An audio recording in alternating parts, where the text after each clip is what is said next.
ఈరోజు వాక్యము మత్తయి సువార్త 24వ అధ్యాయము 14వ వచనం. మరియు ఈ రాజ్య సువార్త సకల జనములకు సాక్ష్యార్థమై ప్రకటించబడును, అటు తరువాత అంతము వచ్చును.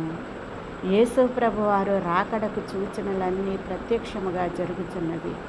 అక్కడక్కడ భూకంపాలు జరుగుతాయని, అక్కడక్కడ యుద్ధాలు జరుగుతాయని, మరి లోకమంతటా ఈ రాజ్య సువార్త ప్రకటింపబడిన తరువాతే అంతము వస్తుందని, మరి రాజ్యము మీదకి రాజ్యమును, జనముల మీదకి జనములను లేచెదరని దేవుడు ముందుగానే ఆయన రాకడ గురించి చెప్పడం జరిగింది. కాబట్టి మరి క్రైస్తవ పిల్లలమైన వారము మనము మెలకువ కలిగి, దేవుని యందలి భయభక్తులు కలిగి, ఎడతెగక ప్రార్థనలోను వాక్యములోను ఉంటూ దేవుని రాకడకు సిద్ధపడే వారముగా మనం ఉండాలి. పరలోక రాజ్యానికి వారసులుగాను, ఆయన జీవ గ్రంథములో మన పేర్లు ఉండునట్లుగాను మనము ఆయన యందు భయభక్తులు కలిగి భక్తి చేయాలి. లోకము కొరకు, లోక ఆశల కొరకు, లోకములో ఉన్న వాటి కొరకు చేస్తే ఈ లోకమంతా అంతము కాబోతుంది. అతి త్వరలో మరి యుగ సమాప్తి కాబోతుంది. కాబట్టి యుగ సమాప్తికి సూచనలను